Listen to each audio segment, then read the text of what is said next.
Hey Comic Impact, welcome to a special video interview. We're going to be talking about Planet of the Apes. I love apes, and I got two people that really love apes. Corinna, I'm going to butcher your last name, so I'm not going to even try. Bechko. Okay. Rhymes with echo. Oh, hey, that's easy to remember. Gabriel, always a pleasure. Hardman. Exactly. So, Boom Studios, you guys are doing a mini-series? Yeah. Tell us a little bit about it. You're both big apes people. Absolutely. Yes, yeah. I mean, it's called Betrayal, the Planet of the Apes. It's the second issue just came out. Right. It's set 20 years before the Charlton Heston Planet of the Apes movie, the original Planet of the Apes movie. So it's very much in the world of the movies, the original movies, which we love and grew up with, and it also sort of sets it apart from the ongoing series that Boom is doing, Planet of the Apes. Right. It's nothing like the reprints that they're doing later next year. Yeah. Well, I mean, that's I believe that's set in the same world, but those were done 35 years ago, right? By people who may or not be alive, but they no, they are. I know. But yeah, this is a new book, obviously. That we're really excited to do it. We're fans of it, but it has somewhere special in your heart. Yeah, no, absolutely. So, what's your favorite apes movie? What's yours? Of course, the first one. Really? The original I loved, but I also love the third one. Yeah, and I like. I'm a big. I mean, I have to say the first one is my favorite one, but still, Conquest of the Planet of the Apes, the fourth Conquest one, is good too. the sort of revolutionary one, where the apes riot at the Century City Mall is still. It's epic. I know that one. I have a special. But the third one has Apo nuts. That's true. That one, right?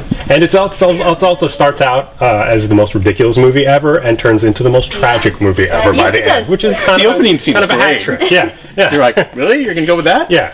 And then they kill babies at the end. Yeah, exactly. Somehow. I don't know. It's twisted. Yeah, it's nothing like the original book.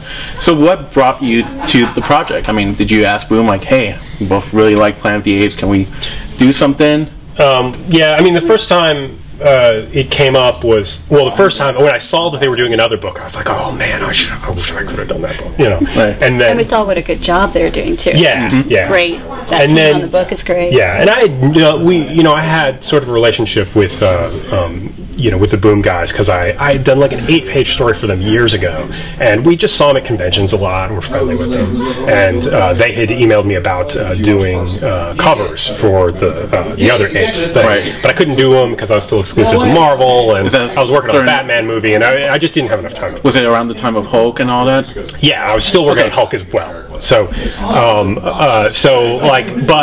but then I was like, but hey, maybe at some point I could do maybe I could like write and draw a one-shot for you guys, like an Apes one-shot. I'd love to do it, right? And they were like, yeah, sure, that sounds great. And I was thinking, they're not going to let me do it. Yeah, there's no way. Then we just ran into him again at like the LA Book Fair, ran into that Gagnon, and I was like, we'd love to write and draw, a one shot, and they were like, well, I don't know if we could do a one shot, but we could do a mini series. And you're like, okay, and I'm like, all right, yeah, cool. Sure, yeah, absolutely. Mini series would be okay. And you guys have worked together before. Yes. What is it like working together? It's great, actually. It's really rewarding. Do you want to kill each other after a while? Only occasionally, not very often. Yeah, there's not that much crying, No, not too much. It's actually been a really great experience. I mean, Corinna's freelance full time now, so we're just at home working on comics all the time. That's not a bad thing. No, nothing wrong with that, right? It's just that we're always working is the problem, because if we're both working on the same things. Like if there's, wait, you should be working right now. You have deadlines. Yeah, different ideas coming up all the time, and just it is hard to keep things separate. Right. Keep work separate. Which is fine, because it's not like it's unenjoyable work. Right. It's been great. Good. Cool. And it's also kind of a crime drama, kind of. I know you're a big fan of those old movies and apes together. Yeah. Yeah. Well, it's a mystery so far. Yeah, absolutely. And we're big fans of apes, but the last thing we want to do is tell a sort of fanish story that only would appeal to people who already knew everything about the Planet of the Apes movies. I mean, we want to do kind of a dual thing of it being very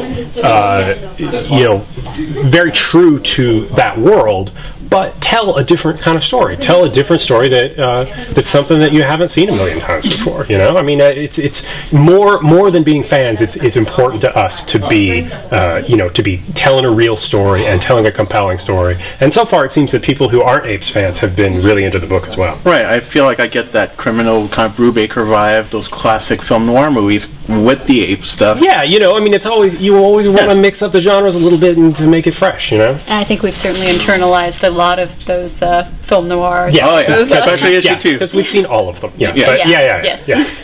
So, like, issue 2, we saw the ape prison and all that. Who came up with the designs of those? Because we never saw those in the movies or even in the original books. No. I mean, we just, you know, that's where the story went. And so we, you know, and we also kind of felt like, oh, you know, we've never seen anything like that in this world. Open it up a little and bit. I could there has to be such a thing. Yeah, and I could, you know, I don't know. I mean, I designed it, but you know, there's a page I was looking at when I was reading. When you see him approach the prison, I'm like, wow, like the prison's really big. Yeah. And just the boat, kind of very mysterious. Like, stuff's not gonna be good right now. Yeah. It's, you know, it's drama. It's showbiz. Yeah. It's an amazing book. Thank you. Are you guys ever planning maybe an ongoing series? Well, we'd love to do more, projects together.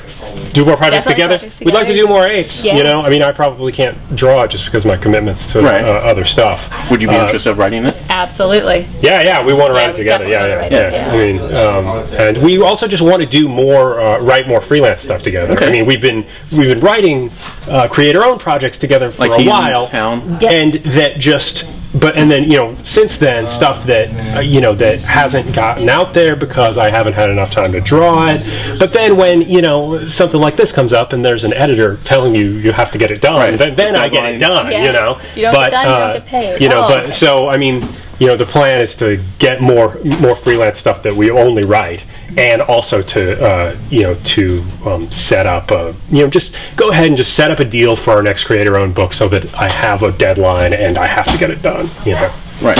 Do you have any? Can you mention anything that you guys really want to work on? Will it be more crime? We have a couple different projects. Yeah, we have a couple of actually science fiction type that'll have some crime elements. Yeah, well, I mean, we have a science fiction type book called Station to Station. That David Bowie reference for a while, perhaps. Okay, yeah, nice. Of course, it's a David Bowie reference, right? Yeah, and great album, by the way. Isn't it? No, I love that. And it's sort of a interdimensional giant creature guys sort of thing, but you know, a human scale, same. Right.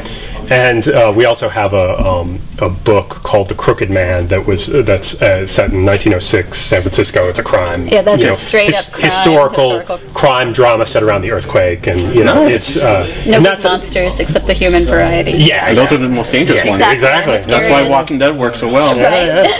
So those are probably the two. I mean, we actually have another couple projects started but we just have to kind of commit to finishing one. Yeah. Yes. Yeah. And we're definitely going to do another Liar. Yes, we did like a short 8-page story for the double feature app that I don't know if you guys have seen it.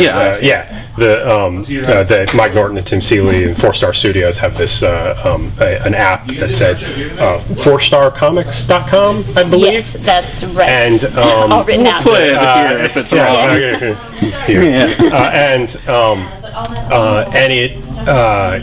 We had one story out a couple of months ago. They have a rotating, issues with different genres, and so we're working on another one of those, and we want to do a couple of those short stories and then do a Liar graphic novel eventually. Nice. Yeah. So that's a sort of espionage action sort of thing. Yeah. What is it like working on a licensed product? You know, I've heard horror stories from other people about other things, and this has been great. Yeah. It's been great. Yeah. Fox has been great. It's been unequivocally really, really easy. Because you always hear those horror stories. I know, and we were hesitant about that going in, but it's not. It's kind of a great situation where the new, there's Rise of the Apes was popular and people were excited about the idea of apes. Great movie, by the way. And I love the movie, and but at the same time, the comics are kind of in the world of the older movies, so it's not like we have likeness situations or anything that really trips up other licensed books. So we're not going to see Marky Mark. No. No. Thank you. So we've actually had just an incredible amount of free reign to do it. The Fox has been really supportive. Boom has been really supportive. It's kind of like it's like we've done a creator-owned book, exactly the book we wanted to do, but it's Planet of the Apes. Right. Like every time I see them, like they're doing their little independent book. It's kind of like that. It's kind of like that. Yeah. We also have the good part of having an actual editor to make tweaks and to say, have you explored this, and give us really good feedback. Yeah, which has actually been really valuable. And having a good editor is a really good thing. I mean, and it's been a really good thing on this book, and it's been a great combination of just them, letting us tell the story we want to tell, but also helping us out with it. And, So you're doing a couple big Marvel projects, Secret Avengers. Working on Secret Avengers. That starts in February.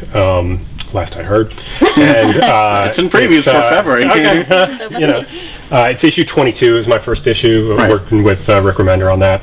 It's about robots who live underground or something. I'm not sure. Yeah, it's a secret. We can't talk about it. Right. Have you ever been interested in writing the mainstream superhero stuff, or do you prefer doing your own stuff?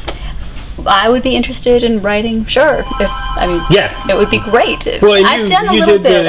I did a backup story in one of the Fear Itself, Homefront #2. Yeah, I believe, and that was great, and I really liked working on it. It was great to add to the mythology. But there were apes in that. Well, at least one. Well, not my story actually. They were just humans. But I'd love to if the opportunity arose. Cool. And we like to, write stuff together as well. I mean, I've been wanting to write for a long time.